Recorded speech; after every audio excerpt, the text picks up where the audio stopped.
নমস্কার। পৃথিবী যখন পাপাচারী, অনাচারী, দুরাচারীতে পরিপূর্ণ হয়ে গিয়েছিল,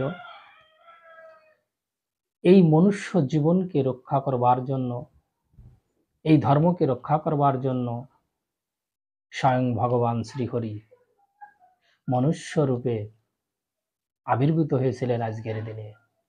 তাই আজকের দিনটা আমাদের সনাতন ধর্ম, এমনকি সমগ্র মানব জাতির জন্য একটি অবিস্মরণীয় দিন। আজকের দিনে ভগবান শ্রীকৃষ্ণ আবির্ভূত হয়ে দেশের সমস্ত মানুষকে তিনি রক্ষার জন্য ধর্ম স্থাপন করে গিয়েছিলেন। তাই আজকের এই দিনে আমাদের পৃথিবীতে আবারও সেই দুরাচারী, অনাচারী, পাপাচারীতে পরিপূর্ণ হয়ে গেছে। তার আবির্ভাব তিথিতে আমরা আবারও শ্রীহরির চরণে নিবেদন করি যেন উনি আবারও এই ধরাধামে উপস্থিত হয়ে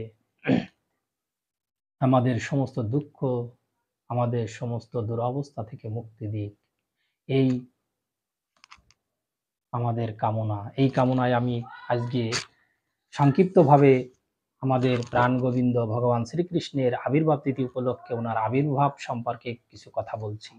আমরা ভগবান শ্রীকৃষ্ণের যখনই আবির্ভাব তিথি আসে তখন আমাদের একটি নামই চোখে আসে, সে হচ্ছে কংস। কংস মামা। আসলে কংস কে? কংস হচ্ছে স্বয়ং কলি। কলি রূপে তিনি আবির্ভূত, অর্থাৎ পূর্বজন্মে হিরণ্যকশিপুরের পুত্র কালনেমি ছিলেন। কে ছিলেন? হিরণ্যকশিপুরের পুত্র কালনেমি। কৃত্রিমত্ব হলো সহ, মানে কৃত্রিমত্ব হচ্ছে দেবকীর যে ৮টি সন্তান হয় তার প্রথম সন্তানের নাম হচ্ছে কৃত্তিমন্ত। এই কৃত্তিমন্তন সহ যে পূর্ববর্তী শ্রীকৃষ্ণ বলরামের পূর্ববর্তী ৬ ভাই, এই কাল নেমিরই পূর্ব জন্মের পুত্র ছিল। দেখেন, আমাদের জন্ম জন্মান্তর যে আছে, চক্র আছে, আমরা প্রতিনিয়ত ঘুরে চলেছি আমাদের এই পাপকে লাঘব করবার জন্য।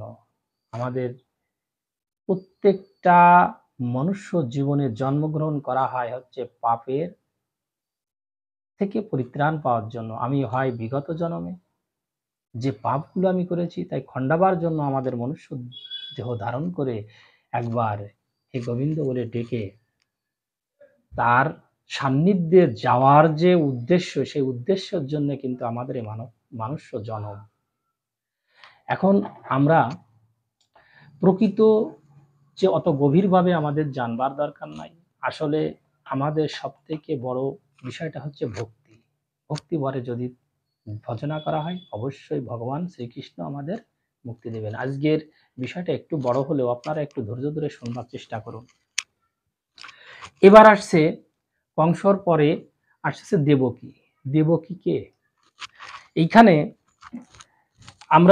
আমি বেশি মানে এসে যাব না। যেরকম রামচন্দ্রের, দশরথের ৩ স্ত্রী ছিল, আমরা জানি কৈকেয়ী, কৌশল্যা আর সুমিত্রা।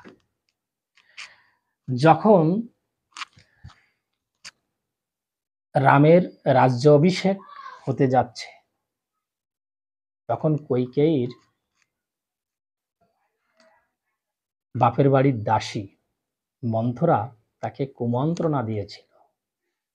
বলেছিল, কৈকেয়ী যখন একা একা বসে মালা গাচ্ছে তখন মন্থরা বলছে, হে কৈকেয়ী তুই কি করছিস?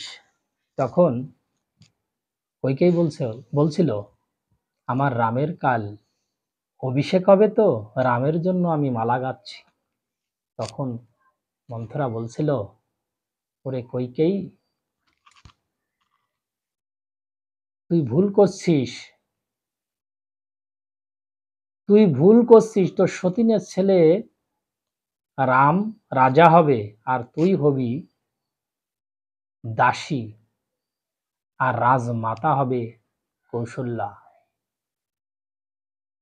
তুই যদি রাজমাতা হতে চাস, তাহলে তোর যে 2টি বর তুই কামনা করেছিলিস, সেই বর 2টি তুই দশরথের কাছ থেকে চেয়ে নে।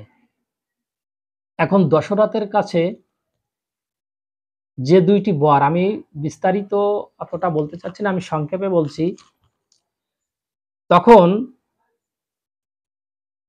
কইকেয়ী মন্থরাকে বলেছিল, ওরে মন্থরা, আমি ওকে গর্ভে ধরিনি ঠিক আছে, কিন্তু ও তো আমার সন্তান। আমি কেমন করে এই কথাটা বলবো যে রাম 14 বছরের জন্য বনবাসে যাবে আর ভরত রাজা হবে। তারপরেও মন্থরার ফাঁদে পড়ে সে বলেছিল। এই মুহূর্তে কইকেয়ী যখন এসে দেখলো যে দশরথ নিস্তব্ধ হয়ে পড়ে আছে, তখন রাম স্থিরভাবে দাঁড়িয়ে আছে। তখন কইকেয়ীর কাছে জিজ্ঞেস করলো, আরে বোন, কি হয়েছে তোদের? তখন বলেছিল, আমি আমার সেই বর 2টি চেয়ে নিয়েছি। 14 বছরের জন্য রাম বনবাসে যাবে আর ভরত রাজা হবে। তখন কইকেয়ী বলেছিল, কৌশল্যা বলেছিল, ওরে কইকেয়ী, তুই এই বরটা ফিরিয়ে নে, তুই এই বরটা ফিরিয়ে নে। তখন সে কথাটা শুনছিল না। তখন কইকেয়ী বলেছিল, আমার যেমন পুত্র শোকে সারাটা জীবন আমাকে কাঁদতে হলো, ওরে কইকেয়ী, তোকেও তেমন একদিন এই পুত্র শোকের যন্ত্রণা সহ্য করতে হবে, আমি তোকে বলে দিলাম। তাই কইকেয়ী কেন বলেছিল, হে মনুষ্য জগতের জীব, আমার থেকে শিখে নাও। রাজমাতা হবার প্রলাবনে, ঐশ্বর্যের প্রলাবনে আজ ভগবানের মতো পুত্র সন্তানকে আমি পেয়েও দূর দূর করে তাড়িয়ে দিয়েছিলাম বলে আজকে আমার এই একে একে 8টি সন্তান আমাকে হারাতে হলো। এটা কার? কৌশল্যার কথা ছিল। অর্থাৎ আমরা ত্রেতা যুগে যে রামচন্দ্রের কাহিনী আমরা জানি, সেই দশরথের স্ত্রী কইকেয়ী পরবর্তী জন্মে দেবকীর হয়ে আসেন। এই দেবকীর একে একে 6টি সন্তানই মেরে ফেলল। 7ম গর্ভে আসেন বলরাম। এই বলরামের একটা পূর্বজন্মের কে ছিল? লক্ষণ ছিল। অর্থাৎ আমাদের দেখেন, একই সুতায় একটি সুন্দর করে একে একে করে মালাগুলো গাঁথা।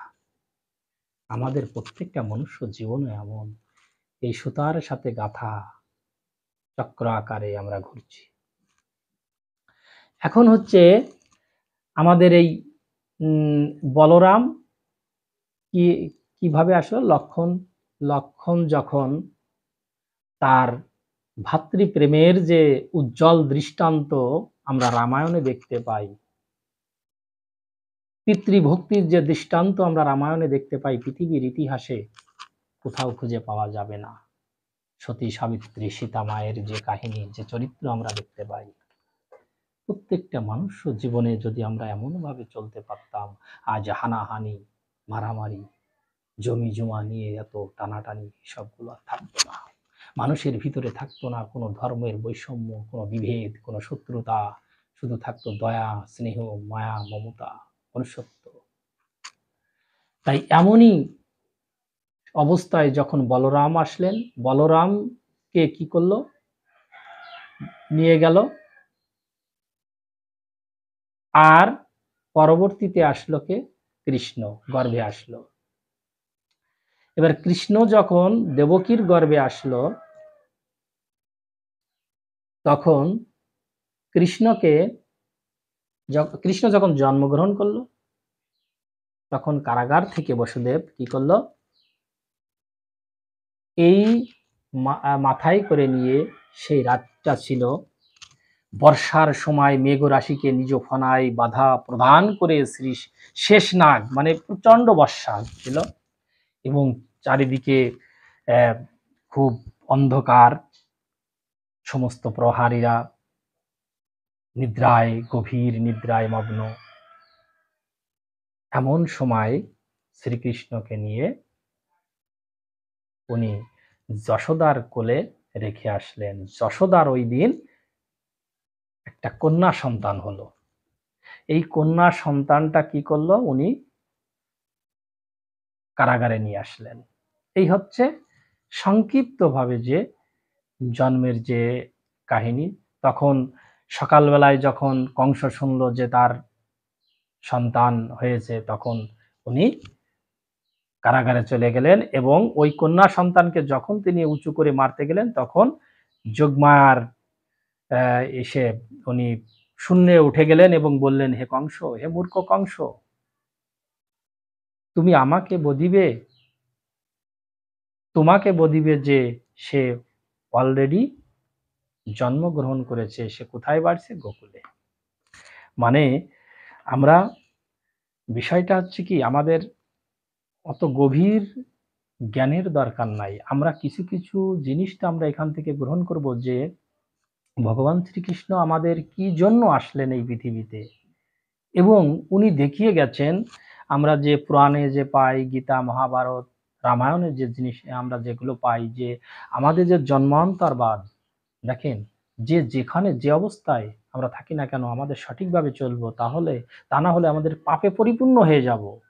ভগবান শ্রীকৃষ্ণ বলছেন, আমি শুধু কংসকে বধ করবার জন্য আসি নাই, আমি মনুষ্য জীবনের যত সব জঞ্জাল, পাপ, অনাচার এগুলোকে আমি ধ্বংস করতে এসেছি। তোমরা ভক্ত হও, তোমরা ভালো পথে চলো, তোমরা আমার পূজা করো, অবশ্যই তোমরা আমাতেই প্রাপ্ত হবে। ভগবান শ্রীকৃষ্ণ গীতাতে বারবার বলেছেন। হরে কৃষ্ণ। আজকে সংক্ষিপ্তভাবে আমি সংক্ষিপ্তভাবে আমি কয়েকটি কথা বললাম। আজকে আমার প্রাণ গোবিন্দের আবির্ভাব তিথিতে সকলকে আবারও নমস্কার জানিয়ে শেষ করছি। নমস্কার।